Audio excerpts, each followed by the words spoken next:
খাওয়া দাওয়া করছি, অনেকক্ষণ হয়ে গেছে, প্রায় 2 মিনিট থেকে আম্মুর কাছে যাই আবার খাওয়া পাই কিনা। কিরে আম্মু কোথায়?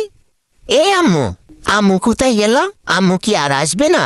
তো প্রতিদিনের মতো ব্লগ শুরু করলাম। তো এখানে আনছে বাজার থেকে মিষ্টি বড়ই, তারপর কোলা চানাচুর অনেক মজা, মুভি দেখতে দেখতে খাই আমরা।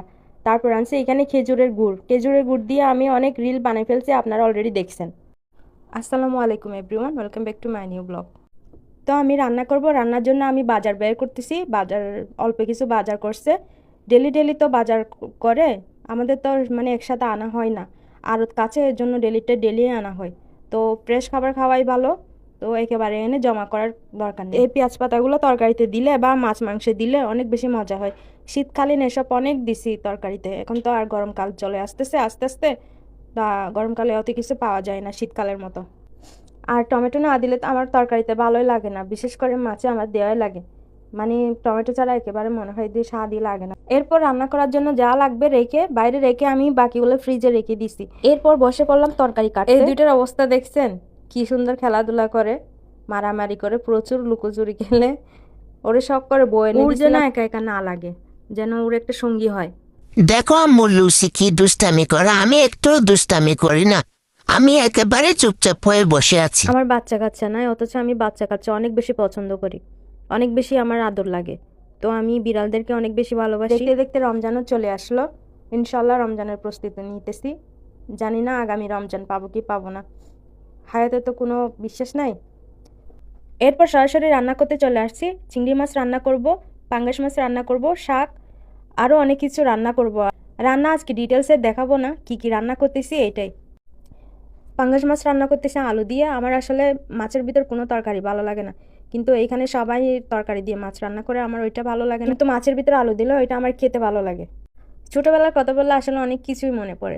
ছোটোবেলায় অনেক কিছুই খেতাম না, আম্মু মানে অনেক প্রকারভাবে অনেক কিছু বলে খাওয়াইতো। কিছু গুল আলুর মতো ছিল, না সরি, গুল গুল কচুর মতো ছিল, ওইগুলো আম্মু আমাদেরকে বলতো গুড়ার ডিম। তারপরে কচু, ওই যে শাক যেটা পাতা, ওই পাতাকে মগজের মতো রান্না করে বলে এগুলো মগজ।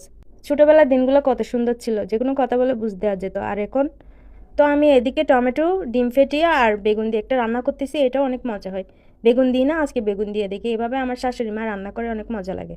রান্না করতে করতে আমার আবার লেগে গেছে খিদা। আমার একটা বদ অভ্যাস আছে, আমি রান্না করে রাখলেও সে না আসা পর্যন্ত আমি খাই না। উনি আমাকে বলে যে বাসা আগে দেখবে, আগে খাওয়ার কিছু আছে কিনা, আগে খেয়ে নেবে তারপর বাকি কাজ।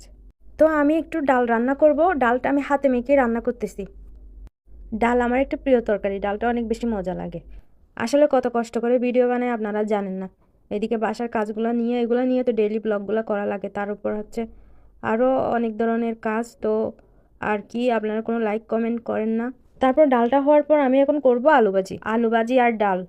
উফ, অসাধারণ। এরপর আলু ভাজি হওয়ার পর আমি এখন রান্না করব শুটকি বোনা আমার অনেক পছন্দ। আপনারা বলতে পারেন আজকে এত ধরনের রান্না কেন, প্রতিদিন তো এত রান্না করেন না। তো ইচ্ছে হইলো আপনাদের ভাইয়াকে রান্না করে খাওয়াবো, তাই রান্না করতেছি। আমরা চিটাগাংয়ের মানুষ শুটকি বেশি পছন্দ করি, কিন্তু এখানে আসার পর তেমন একটা শুটকি খাওয়া হয় না। শুটকি বোনা কে কে পছন্দ করেন আমাকে জানাবেন। সবই আমি রান্না করছি, এই শুটকি বোনাটা রান্না করতেছে আপনাদের ভাইয়া। আলহামদুলিল্লাহ, আমার জন্য এটাই ভালো হয়েছে যে উনি রান্না করতে পারেন। যদি উনি রান্না করতে না পারতো তাহলে আমার আরও অসুবিধা হতো।